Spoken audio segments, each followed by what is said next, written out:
आहे. फक्त आणि फक्त या देशामध्ये द्वेष द्वेष द्वेष याच्या पलीकडे या शासनाने, या सरकारने, या बीजेपीने दुसरं काहीही काम केलेलं नाही.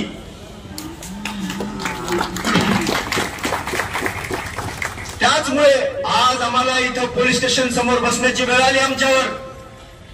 काय आम्हाला कामधंदे नाहीत का? आम्ही रिकामे काय आहोत का? का तुम्ही आमच्या जे महत्वाच्या मागण्या आहेत त्याच्याकडे लक्ष देत नाहीत? का तुम्ही या देशाच्या युवकांकडे लक्ष देत नाही? का तुम्ही शेतकऱ्यांकडे लक्ष देत नाही? माता बहिणींची आबरू रस्त्यावर लुटली जाते, का त्याच्याकडे तुम्ही लक्ष देत नाही? तुम्हाला ते लक्ष द्यायची गरज नाही. तुमचं ते काम नाही. तुमचं काम फक्त एकच आहे. लेकिन 2025 के अंदर मुसलमानों को नजरअंदाज किया गया.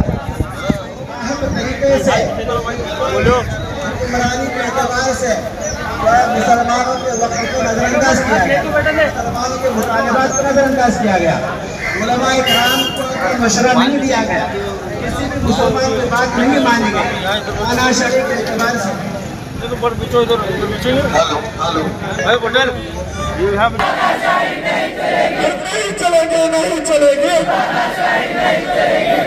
संविधान बचाओ, संविधान बचाओ, संविधान बचाओ, संविधान बचाओ, संविधान बचाओ. वक्त कबीर, वक्त कबीर, वक्त कबीर, वक्त कबीर.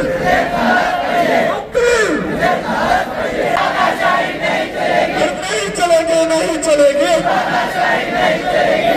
संविधान बचाओ, संविधान बचाओ, संविधान बचाओ, संविधान बचाओ, संविधान बचाओ. वक्त कबीर, वक्त कबीर, वक्त कबीर, वक्त कबीर. मुस्लिमांना दवचलं म्हणजे देशाचा विकास होऊ शकतो का? फक्त मुस्लिमांना बेजारी लागलं, त्यांना परेशान केलं, त्यांचे व्यवसाय बंद पाडले, त्यांच्या मस्जिदी समोर नंगा नाच केला म्हणून तुम्ही काय धर्माचं पालन करू शकता का?